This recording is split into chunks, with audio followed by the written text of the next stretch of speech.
Welcome dear student, যারা এবার একাদশ থেকে দ্বাদশ শ্রেণীতে অর্থাৎ সেকেন্ড সেমিস্টার থেকে থার্ড সেমিস্টারে উঠতে চলেছ, তাদেরকে বলে রাখি যে তোমাদের ক্লাস খুব শীঘ্রই শুরু হয়ে যাবে।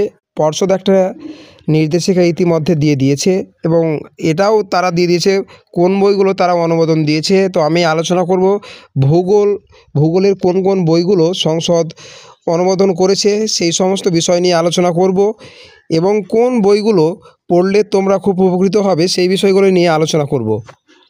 উচ্চ মাধ্যমিক শিক্ষা সংসদ গত 13/3/2025 একটি নোটিফিকেশন জারি করেছে।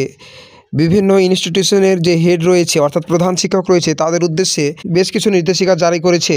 যেমন বলা হয়েছে যে সেমিস্টারের সময়গুলো খুব সীমিত হওয়ার কারণে যাতে শিক্ষণ প্রক্রিয়া এগিয়ে নিয়ে যেতে পারে, এই কারণে এই নোটিশটি তাদের উদ্দেশ্যে দেওয়া হয়েছে, যেখানে বলা হয়েছে যে থার্ড সেমিস্টারের ক্লাসগুলো শুরু করতে হবে ফার্স্ট উইক এপ্রিল, অর্থাৎ ঈদের ছুটির পরে তোমাদের ক্লাস শুরু হয়ে যাবে। এখানে বেশ কিছু শর্ত বেঁধে দিয়েছে যে ক্লাস 11-এর ওই ছেলেমেয়েদের দ্বাদশ শ্রেণীতে কিন্তু ব্যবস্থা করা হবে পড়ার জন্য রেজাল্ট বেরোনোর আগেই, কিন্তু একটা শর্ত সেখানে যে তাদের যদি প্রথম এবং দ্বিতীয় সেমিস্টার যদি তারা পাস করে তাহলেই তারা কিন্তু দ্বাদশ শ্রেণীতে থাকতে পারবে। যারা ফার্স্ট সেমিস্টার এবং সেকেন্ড সেমিস্টারে যদি পাস করে থাকে তাহলেই তারা দ্বাদশ শ্রেণীতে থাকতে পারবে। যদি তারা কিন্তু অকৃতকার্য হয় অর্থাৎ ফেল করে, তাদেরকে আবার কিন্তু একাদশ শ্রেণীর পরীক্ষাগুলো দিতে হবে। সেমিস্টার 1 এবং সেমিস্টার 2 কিন্তু আবার তাদের পরীক্ষা দিতে হবে, এটা কিন্তু মাথায় রাখতে হবে। তো অর্থাৎ তোমাদের রেজাল্ট বেরোনোর আগেই তোমাদের সমস্ত ক্লাস শুরু হয়ে যাবে সেমিস্টার 3-এর, এবং সেটা অবশ্যই ঈদের ছুটির পরেই এপ্রিলের ফার্স্ট উইকেই ক্লাসগুলো শুরু হচ্ছে। এই নির্দেশিকা দেওয়া হয়েছিল পশ্চিমবঙ্গ উচ্চ মাধ্যমিক শিক্ষা সংসদের তরফ থেকে। এবার আসি যে কাউন্সিল কোন কোন বইগুলো তারা অনুমোদন দিয়েছে, অর্থাৎ কাউন্সিল কোন কোন প্রকাশনীর কোন কোন লেখকের বইগুলো থার্ড সেমিস্টারের জন্য রেফার করেছে সেই বইগুলির একটা লিস্ট দিয়ে দেওয়া হয়েছে। ভূগোলের কোন কোন বই উচ্চ মাধ্যমিক শিক্ষা সংসদ রেফার করেছে বা অ্যাপ্রুভ করেছে সেই বইগুলো নিয়েই আমি আলোচনা করব। ভূগোলের রেফার করা বইগুলোর মধ্যে প্রথমে যেটা দিয়েছে যে এবিএস পাবলিশিং হাউসের বই, যেটা বেঙ্গলি মিডিয়ামের বই, মিডিয়াম হচ্ছে বেঙ্গলি মিডিয়ামের বই এবিএস পাবলিশিংয়ের হাউস যেটা বই রয়েছে ভূগোলের, সেই বইটাও কিন্তু অনুমোদিত হয়েছে।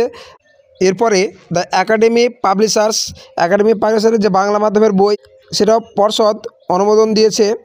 এরপর পারুল প্রকাশনীর যে বই বেঙ্গলি মাধ্যমের সেটাও পর্ষদ অনুমোদন দিয়েছে।